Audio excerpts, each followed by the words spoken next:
te lool conseil municipal lu Ngoundiane ak population bi yëpp bi ñu génnee ci réunion conseil municipal bi dalal sunu mbokk yi waa Gécamine ak waa Sococim nga xam ne ñoo bokk benn groupe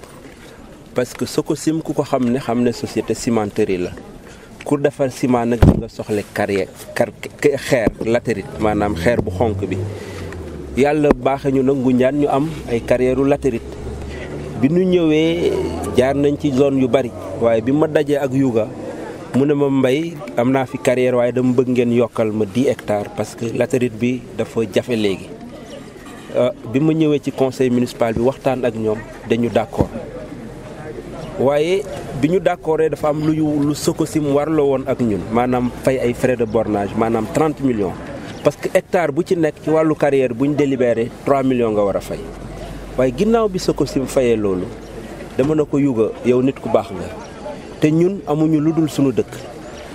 lii nga ma jox naam dinañu servir feneen waaye mënul régler samay problème dama am jafe-jafe ci wàllu camion buy tibb ànd mbalit di ko yóbbu ci décharge yi waaye dama am également jafe-jafe ci wàllu fosse yi nga xam ne moo nekk ci kër yi buñ koy ŋàcc dafay metti ci population bi parce que foo ñu dem jëla oto ba Thiès yenn saa yi nga fay entre juróomi junni ba fukki junni te jamono neexul parce que amuñu ay assainissement amuñu ay canaux d'évacuation donc loolu rek nañ mën a def te bugguma tamit nit ñi di ŋàccal parce que c'est pas hygiénique et c'est pas bien pour voilà tuur ci mbedd mi loolu baaxul bi ma ko waxee mu laaj ma xayma ñaari oto yi ñu xayma ko mi ngi jar juróom fukki millions ak lu tegal ak ñeent mu ne mu ginnaaw frais de bornage yi ma fay 30 millions dinaa leen jëndal ñaari camions yi kon kooku bu ko defee mënuma ko fay parce que Ngoundiane dañu yittewoo li te li ñu soxal mooy askanu Ngoundiane jafe-jafe bu ñu mënti nekk rek ñu trouver ci solution kon wax dëgg yàlla maa ngi gërëm bu baax Sococim maa ngi gërëm Yuga Sow di ko ñaanal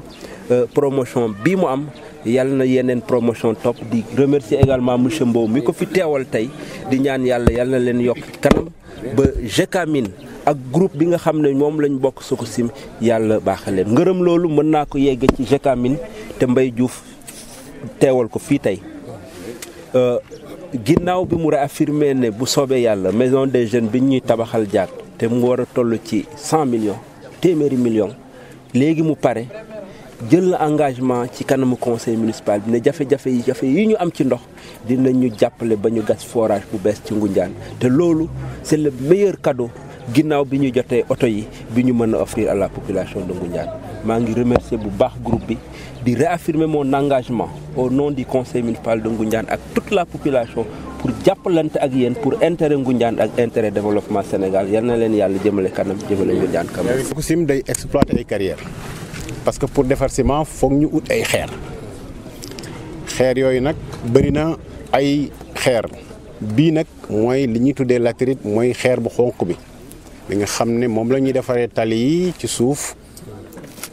waaye boo gisee Sococim fa mu nekk ak Ngoundiane sore na ndax mën na 90 kilomètres képp ku jógee Dakar balaa nga yegg fii di nga gis latérite ci yoon bi waaye lu tax jëluñu latérite yooyu ndax du latérite yëpp moom la ñu mën a utiliser pour defar ciment loolu moo ñu indi fii parce que 90 kilomètres transporter ko yóbbu ko ba Sococim sori na mais qualité bi ci nekk moo tax ñu utsi ko comme nag dañu gis ni loolu dafa nekk matière boo xam ne dafa commencé rare loolu moo tax ñu ñëw fii demander à la communauté rurale à la commune de nous d'abord donner mu jox ñu 20 hectares yu njëkk ñu gis na 20 hectares yi doyul ñu ñëwaat demander waat encore yeneen 10 hectares mu ñu jox ñu ko daaw comme maire li mu wax li ca war fay nañu ko muy frais de bornage ginnaaw loolu maire bi ci boppam sollicité PDG muy président directeur général monsieur Yuga Sow pour ñaan ndimbal ci soxla population bi li mu ñaan lan la ay camion la pour lan pour lépp lu aajoog cetu dëkk bi muy camion ñaari camion la benn bi pour dindi mbalit yi la pour ramasser tonni mbalit yi nga xam ne mooy génn ci kër yi beneen bi mooy camion boo xam ne dañ koy utiliser pour vider fosse septique yi ndax xam nañ ne fii amul réseau d'assainissement comme amul réseau d'assainissement nag te fosse yi dañuy fees à la kuliyaarin foog ñu vider leen te dëkk bi fi gën a jege mooy Thiès comme maire bi ni mu ko expliqué Thiès ak fii sori na pour jëlee camion Thiès rek déplacement am da nga ko fay donc bu ñu amee ñoom camion boo xam ne ci dëkk bi la nekk commune bi di ko gérer dina permettre bépp fosse bu fi fees wala ñu koy tànk di ko sotti ci ginnaaw kër yi muy xeeñ mu am camion boo xam ne ku soxla mën a ñëw ci mairie bi ñu jël ko mu vider fosse yi ñoom ñu xool ak service yi nga xam ne mooy service compétent wu état bi muy service environnement xool fan la ñuy sotti fosse yooyu. loolu moo doon tey suñu tànk ñu teewal fii monsieur Youga Sow di président directeur général Sococim pour joxe caabi yooyu donc li may mujjee rek mooy joxe nañ matériel may ñaan ñi nga xam ne ñooy utiliser matériel boobu muy chauffeur yi ñu toppatoo ko toppatoo entretien bi ndax loolu dina permettre mairie bi nga xam ne ay ressources am en général bariwul noonu mu mën a jël ressources yooyu pour def ko ci yeneen domaines yi nga xamante ni waa dëkk bi soxla nañ ko te di ko xaar bés bu nekk maa ngi leen di sant di leen gërëm maa ngi leen di sant. Nous avons un très grand plaisir de recevoir des mains de monsieur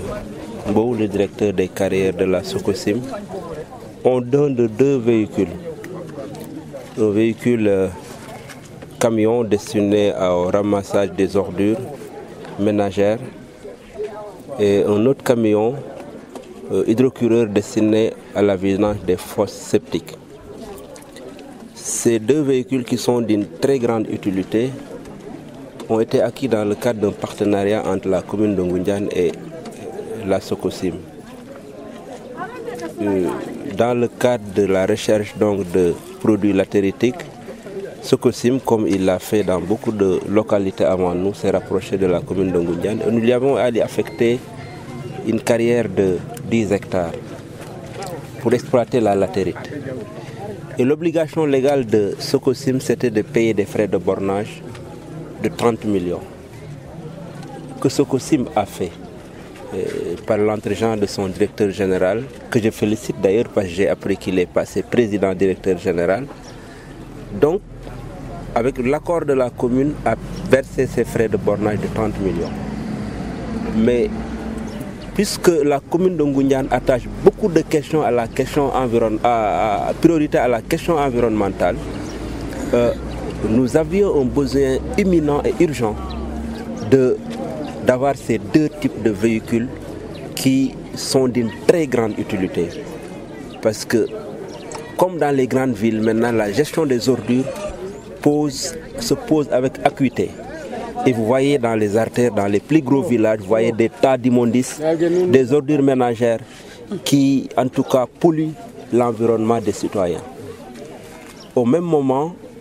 nous avons des problèmes d'assainissement. Nous ne sommes pas comme dans des grands centres urbains où on avait des canaux ou on a des curages. C'est des fosses septiques. Et pour vider une fosse, il y a la méthode artisanale ou faire appel à des véhicules qui vont venir de Thiès avec le coût que ça va coûter. Quand j'ai saisi le directeur général Youga, il m'a dit Mbaye, je vais le faire avec beaucoup de plaisir. Parce que je sais que les populations en ont besoin. Et toi, tu es là pour les populations. C'est pourquoi il a offert gracieusement à la commune de Ngoundiane ces 2 véhicules d'une valeur de 54 millions qui vont servir à gérer tout le nettoiement des ordures dans l'ensemble du périmètre de la commune de Ngoundiane, mais également à permettre aux citoyens de pouvoir vider leurs fosses avec cet camion hydrocureur avec des conditions moins draconiennes, moins chères. Et c'est pour l'occasion pour moi de remercier vivement la Sococim. Les remercier parce qu'ils n'étaient pas tenus de le faire, mais les remercier parce qu'ils l'ont fait avec beaucoup de générosité,